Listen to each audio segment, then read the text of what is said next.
आप सभी का बहुत बहुत अभिवादन। मैं हूं MC हेरवार और आप देख रहे हैं संविधान के स्वर यूट्यूब चैनल पर भारतीय दंड संहिता 1860 पर सीरीज। भारतीय दंड संहिता क्या है? भारत देश में रहने वाले किसी भी नागरिक द्वारा किए गए कुछ अपराधों की परिभाषा व दंड का यह संहिता प्रावधान करती है। यह दंड संहिता भारत सरकार की सेना, नौसेना, वायुसैनिकों पर लागू नहीं है। जम्मू कश्मीर से वर्ष 2019 में आर्टिकल 370 हटने के बाद जम्मू एवं कश्मीर में भी अब भारतीय दंड संहिता 1860 लागू हो चुकी है। भारतीय दंड संहिता 6 अक्टूबर 1860 को भारत में ब्रिटिश पीरियड में से अधिनियमित कर लिया गया था तथा 1 जनवरी 1862 से संपूर्ण भारत देश में भारतीय दंड संहिता लागू है। आखिर भारतीय दंड संहिता की जरूरत क्यों पड़ी? भारतीय दंड संहिता में विभिन्न अपराधों के लिए 511 धाराएं हैं तथा 23 अध्याय हैं। भारतीय दंड संहिता 1860 की जरूरत जितनी ब्रिटिश पीरियड में आवश्यक थी उतनी ही आज भी है। यदि कोई व्यक्ति कपटपूर्वक किसी दूसरे व्यक्ति की संपत्ति पर कब्जा कर लेता है, उसके जीवन को क्षति पहुंचाता है, किसी व्यक्ति के जीवन के लिए खतरा पैदा कर देता है, अपराध करने का प्रयत्न करता है, राज्य के विरुद्ध भी अपराध करता है, षड्यंत्र करता है, तो क्या उसे कानूनी रूप से दंड नहीं मिलना चाहिए? समाज में बलवा करता है, घातक हथियारों का इस्तेमाल करता है, धर्म, जाति, वंश, जन्म स्थान, निवास, भाषा के आधार पर शत्रुता समाज में पैदा कर सांप्रदायिक सौहार्द के वातावरण को खराब करने की कोशिश करता है, अपहरण, यौन अपराध, लूट, डकैती, संपत्ति के विरुद्ध भी अपराध करता है, तो क्या उसे कानूनी रूप से दंड नहीं मिलना चाहिए? इस तरह के अपराध के दंड देने के प्रावधान भारतीय दंड संहिता 1860 में किए गए। कानून संविधान की सुरक्षा का पहरेदार है। संविधान से ही देश में अमन, चैन एवं शांति है। ऐसी स्थिति में भारतीय दंड संहिता 1860 को समझना प्रत्येक भारतीय नागरिक की जिम्मेदारी है कि वह कानून का जानकार बने, अपने परिवार, अपने जीवन, अपनी संपत्ति की सुरक्षा करे तथा समाज की सुरक्षा करने में आवश्यक सहयोग करे तथा देश के कानून के पालन में देश को और प्रदेश को सहयोग दे। इसी तरह दंड प्रक्रिया संहिता 1973 का भी भारत के प्रत्येक नागरिक को समझने की बहुत आवश्यकता है, जिसमें 484 कानूनी प्रक्रियाएं दी गई हैं कि कानून, न्यायालय, पुलिस किस तरह काम करती है। उन प्रक्रियाओं को भी एक जागरूक नागरिक होने के भांति हमें समझने की बहुत आवश्यकता है। इसी क्रम में आज हम भारतीय दंड संहिता की धारा 11 से लेकर 15 तक को जानने की कोशिश करेंगे। पूर्व में हम 1 से लेकर 10 तक धाराओं के बारे में चर्चा कर चुके हैं। IPC की धारा 11 व्यक्ति से संबंधित है। इसके मूल शब्द हैं कि कोई भी कंपनी या संगम या व्यक्ति, निकाय, चाहे वह है निगमित हो या नहीं, व्यक्ति शब्द के अंतर्गत आता है।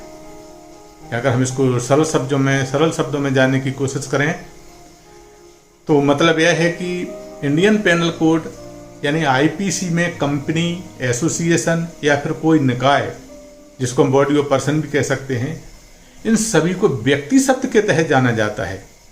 यानी अगर कहीं किसी कंपनी और एसोसिएशन से संबंधित कोई मामला पुलिस के संज्ञान में आता है तो उसमें कंपनी या एसोसिएशन के स्थान पर व्यक्ति शब्द का इस्तेमाल होगा। इसी प्रकार इंडियन पेनल कोड की धारा 12 में लोक शब्द से चर्चा की गई है, लोक शब्द आया है। इस धारा के मूल शब्द को यदि हम देखते हैं तो इसका मूल शब्द है लोक का कोई भी वर्ग या कोई भी समुदाय लोक शब्द के अंतर्गत आता है।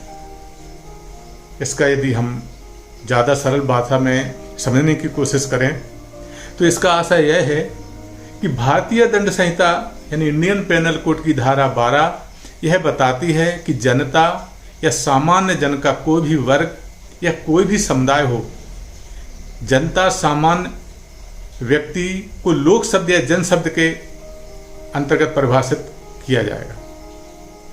साधारण भाषा में अगर हम और समझें तो IPC में हमारे समाज की जनता का कोई भी वर्ग हो, कोई भी समुदाय हो, और कोई आम जनता हो तो उसको सामान्य जन से संबोधित किया जाएगा। इंडियन पेनल कोड की धारा 13 यह धारा निरस्त कर दी गई थी। दरअसल इस धारा के मूल शब्द ब्रिटेन की महारानी क्वीन की परिभाषा से संबंधित थे, जिसमें उनका बहुत ही गुणगान किया गया था। 1860 में इंडियन पेनल कोड बनाया गया, उसमें ब्रिटेन की रानी के लिए धारा डाली गई थी।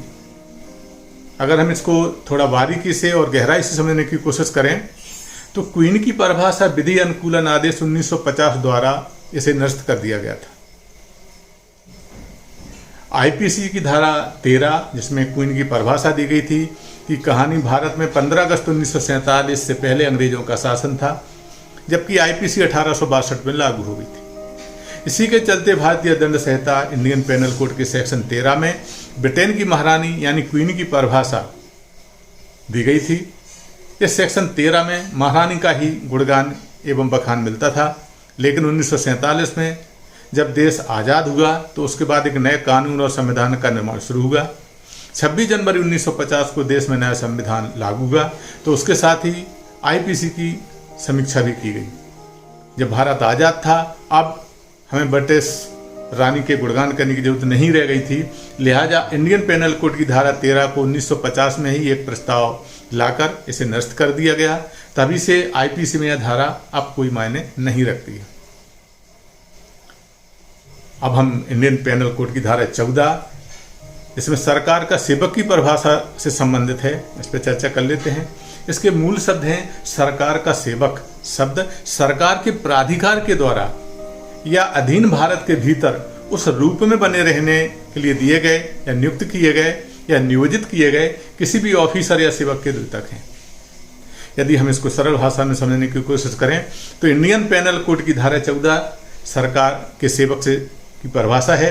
यह शब्द को परिभाषित करती है, जो यह बताती है कि भारत में सरकार द्वारा सरकार के अधिकार क्षेत्र में या उसके अधीन आने वाले क्षेत्र में तैनात या नियुक्त किए गए कोई भी अधिकारी या कर्मचारी या सेवक का मतलब है कि वह सरकार का सेवक है, यानी गवर्नमेंट ऑफ सर्वेंट है। इसी से इसको परिभाषित किया गया है। इंडियन पेनल कोड की धारा 15 इसे भी निरस्त कर दिया गया था। इसके मूल शब्द ब्रिटिश इंडिया की परिभाषा से संबंधित थे। ब्रिटिश इंडिया की परिभाषा विधि अनुकूलन आदेश 1937 में लाकर इसको निरस्त कर दिया गया।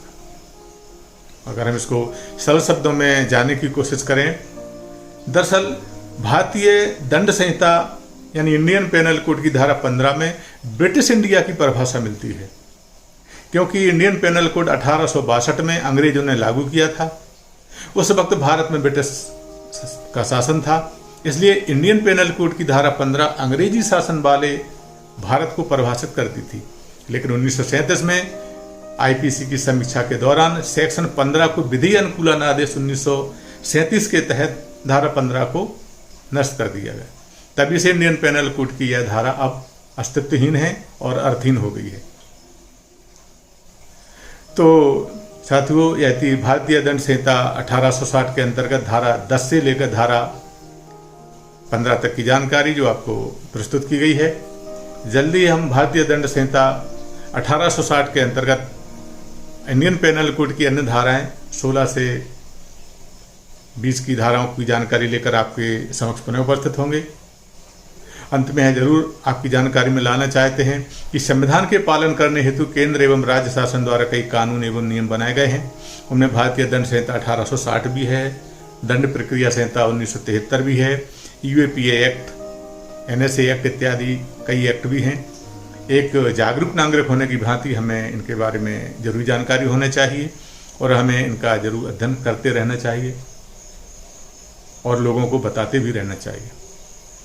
तो साथियों, यदि आपको वीडियो अच्छा लगा हो तो कृपया संविधान केसर यूट्यूब चैनल को सब्सक्राइब करें, शेयर करें तथा कमेंट करें, जैसे आने वाले वीडियो के नोटिफिकेशन आप तक पहुंच सकें।